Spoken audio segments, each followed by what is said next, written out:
Herkese merhaba, ben Deniz Dıbılenk ve size bugün her kadının gardırobunun olmazsa olmaz parçası olan o siyah elbiseyi dikeceğim. Üzerimde görmüş olduğunuz elbiseyi dikerken her zamanki gibi hiçbir kalıptan yararlanmadım. Üstelik bu elbise o kadar kullanışlı ki altına topuklu ayakkabı giyerseniz bir ofiste, bir iş görüşmesinde, takacağınız aksesuarlarla bir özel günde, bir davette, altına giyeceğiniz spor ayakkabılarsa gündelik hayatta giyebileceğiniz gerçekten konforlu ve bir o kadar da şık bir parça. Ben genel olarak Fransız tarzını çok beğeniyorum. Küçük parçaları minimalist dokunuşlarla gerçekten çok sıra dışı hale getirebiliyorlar. Boynumda görmüş olduğunuz flörü de bu yüzden taktım. Siz bunun yerine çok daha farklı flörler takabilirsiniz ya da hiç böyle kullanmayıp sadece ayakkabınızla, çantanızla bile kişiliğini oldukça farklı bir seviyeye taşıyabilirsiniz. Sadece bir tişörtten faydalanarak bu elbiseyi siz de sahip olabilirsiniz. Üstelik gerçekten az bir kumaşta harcıyorsunuz. Ben elimde kalmış olan bir kumaştan yararlandım bunu yaparken. Şöyle flörümü çıkardığım zamanki görüntüsünü de gösterecek kalırsam aslında bu şekilde. Arka kısmında sadece ufak bir düğmeden yararlandım ve bu elbiseyi yalnızca bir saatte diktim. Umarım dikmiş olduğum elbise hoşunuza gitmiştir. Halen daha kanalıma abone değilseniz beni desteklemek için abone olmayı ve Instagram'da beni takip etmiyorsanız da takip etmeyi lütfen unutmayın. Yanı sıra dikmiş olduğum diğer elbiselere de göz atmak isterseniz oynatma listelerini inceleyebilirsiniz. Ve şimdi hazırsanız lafı çok uzatmıyorum ve başlıyorum.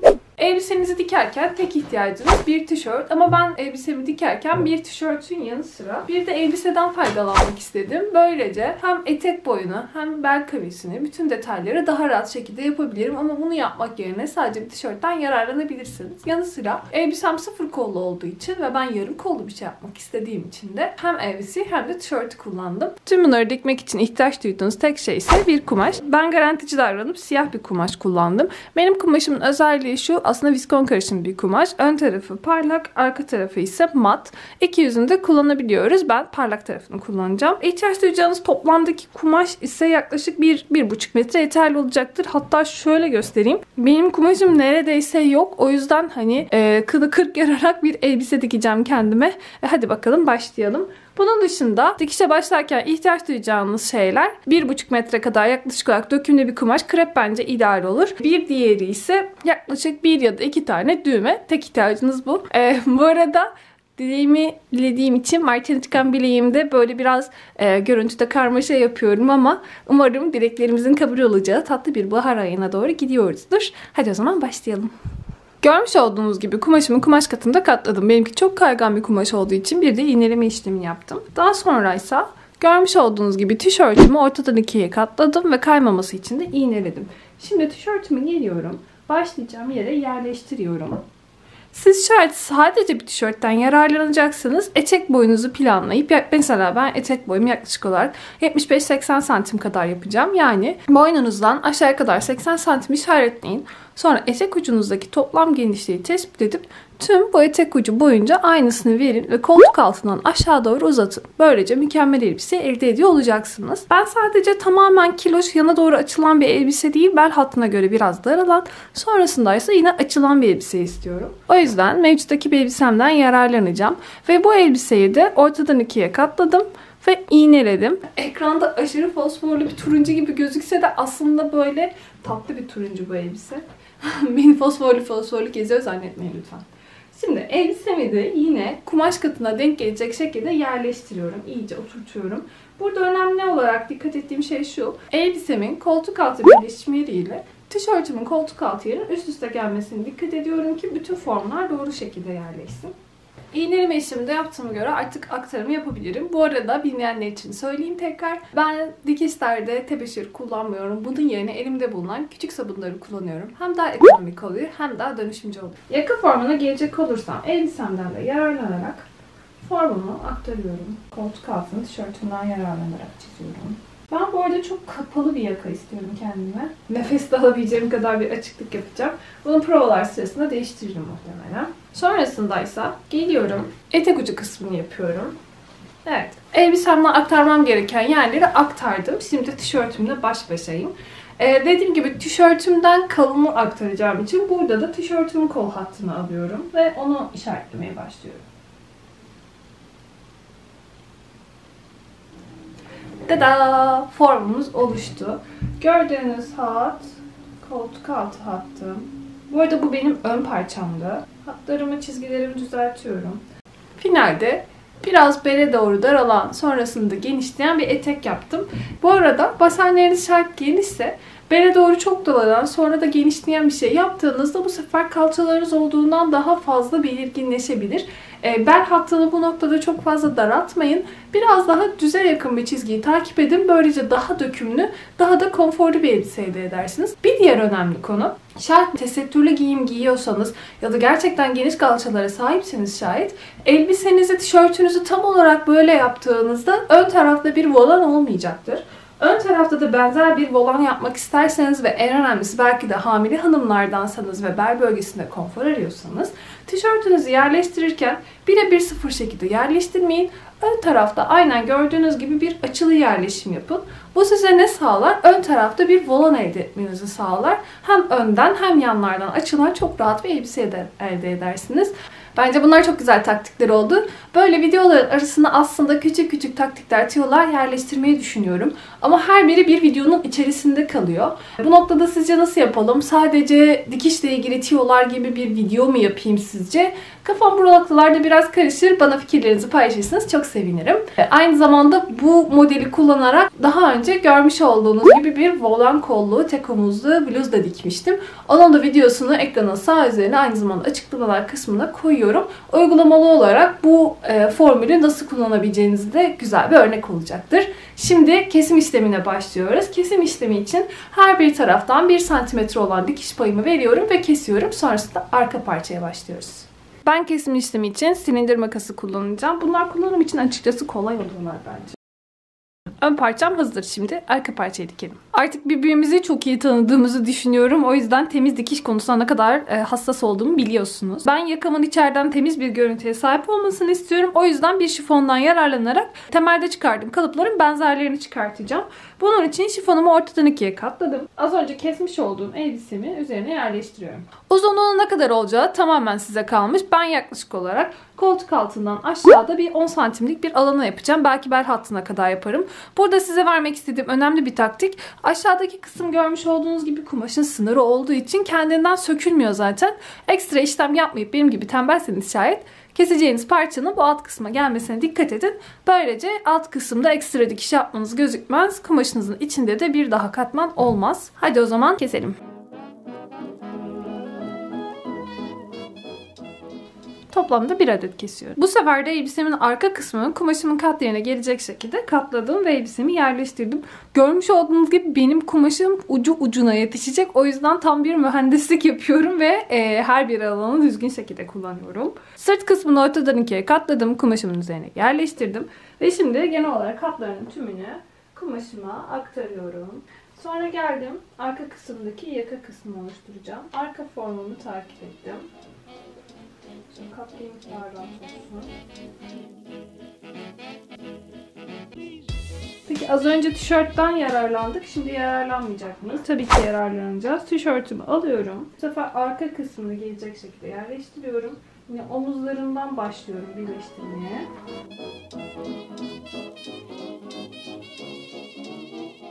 Gördüğünüz gibi parçam hazır. Bundan da 1 adet kesiyorum. Şimdi yine bir şifon parçasından yararlanarak koltuk altından aşağıda yaklaşık 10 santimetrelik alanı buluyorum. Yatayda bunu bir çizgi gibi değerlendiriyorum. Sonra da bu kumaşıma aktarıyorum.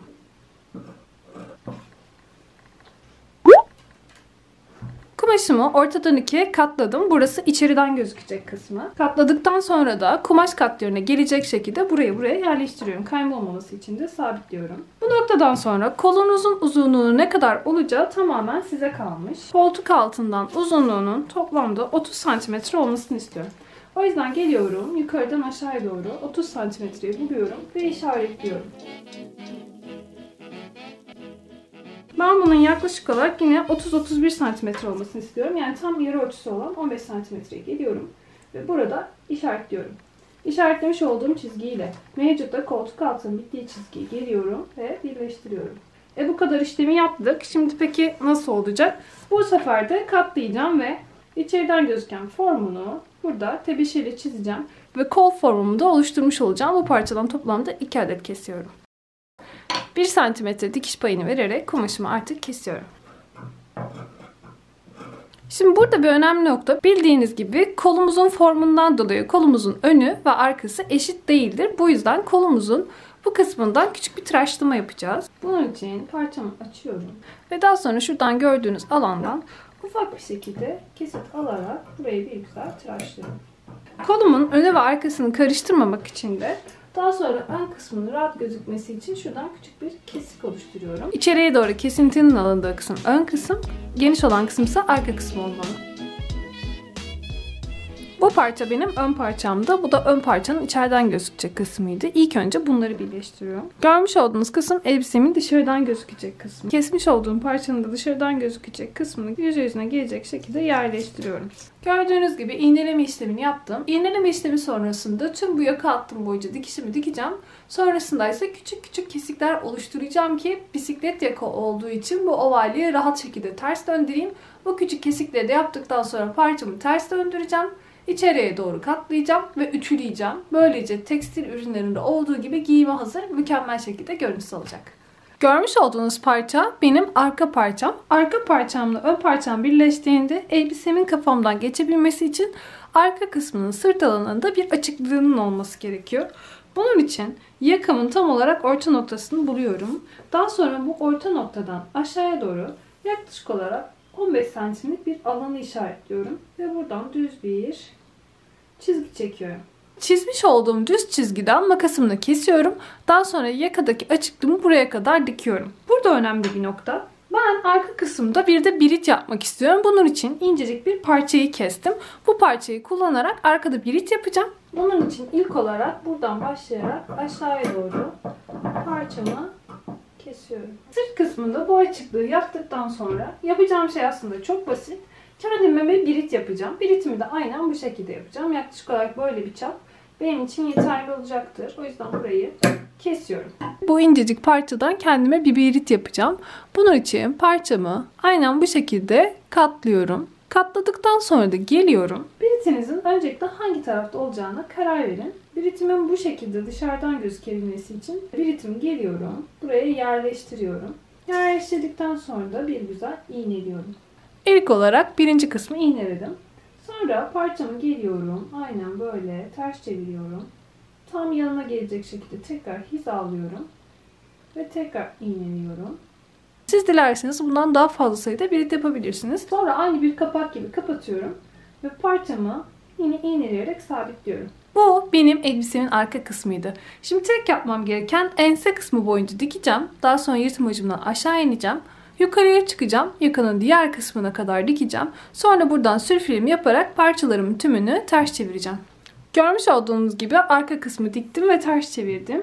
Burada gördüğünüz gibi biritim de hazır. Tek yapmam gereken arka kısmında bir düğme ekleyip bu parçayı bu parçayla birleştiriyor olmak. Elbisemin kollarını dikmeye başlamadan önce omuz kısımlarını dikmem gerekiyor. Bunun için ön ve arkayı yüzüne gelecek şekilde yerleştiriyorum. Aynen bu şekilde. Bir sonraki adımımız ise omuzları birleştirmek. Bu noktada siz isterseniz dümdüz omuzlarınızı dikebilirsiniz. Ancak beni artık tanıdığınızı düşünüyorum ve ben biliyorsunuz ki konfeksiyon ürünleri gibi tertemiz bir bitiş olmasını, net dokunuşlar olmasını çok seviyorum. O yüzden daha farklı bir taktik izleyeceğim. O da şu olacak. Burası arka parçamın dışarıdan gözükecek kısmı. Burası astarı. Burası da ön parçamın önden gözükecek kısmı. Burası da astarı. Bu parçaları yüzüne gelecek şekilde yerleştiriyorum.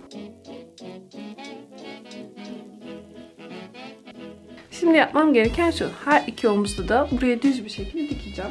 Bu dikim işlemini tamamlayıp ters döndürdüğümde parçam görmüş olduğunuz gibi bu şekilde tertemiz bir bitişe sahip olacak. Hem bu parçadan hem de bu parçadan, yani bu şekilde dikiyorum.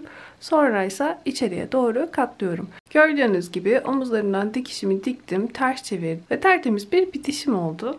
Bu işlemi her iki yaka içinde yaptım. Dolayısıyla artık elbisem neredeyse giyinmeye hazır.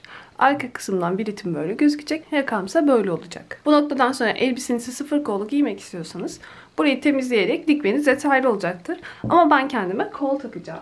Bunlar için de daha önce kesmiş olduğum kol parçalarımı omuzlarıma takacağım. Parçalarım rahat görülsün diye açtım. Görmüş olduğunuz gibi bu kısımlar koltuk altı kısmı. Burası boynum, burası ise ensemde olacak kısımdı. Benim astarım ve kumaşım çok kaygan olduğu için bu şekilde iğneledim. Şimdiki işlemim kollarımı takmak olacak. İşleme başlayabilmek için kumaşımı ters çevirdim. Kumaşın burası da dışarıdan gözüken kısmı, burası da dışarıdan gözüken kısmı. Geliyorum, parçamı ters çeviriyorum. Orta noktadan başlayarak aşağıya doğru iğneleme işlemini yapmaya devam ediyorum.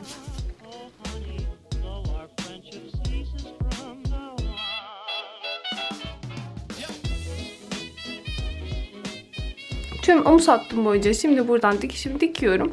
Sürfilemi çekiyorum. Daha sonrasında ise gördüğünüz gibi kolumda dikilmiş oluyor. Bu işlemi her iki kol için de tekrar ediyorum. Kollarımı çok güzel şekilde taktım. Şimdi onları ters çeviriyorum. Ve kumaşımı yüzüne gelecek şekilde yerleştiriyorum. Artık üst bedenim hemen hemen bitmiş durumda. Tek yapmam gereken koltuk altlarımdan başlayarak etek ucuna kadar dikişimi dikiyor olmak. Tüm iğneleme işlemlerini yaptım. Şimdi buralardan dikeceğim. Hatta dikiş esnasında oluşan bu tarz fazlalıkları diktikten sonra sürfile yaparken toparlayacağım. Böylece tertemiz bir bitişim olacak. Ben dikişimi dikmeye kolumdan başlıyorum ve daha sonra bütün elbisemin yan kenarı boyunca etek ucuna kadar dikiyorum. Sonrasında ise sülfile yaparak tertemiz bir dikiş yapıyorum ve neredeyse elbisemizi bitirmiş oluyoruz. Gövde ve kolumu birleştirdiğimde görüntüm bu şekilde olacak. Bundan sonra yapmam gereken ilk şey ise kollarımı dikmek olacak. Kollarımı dikerken ben şöyle yaptım.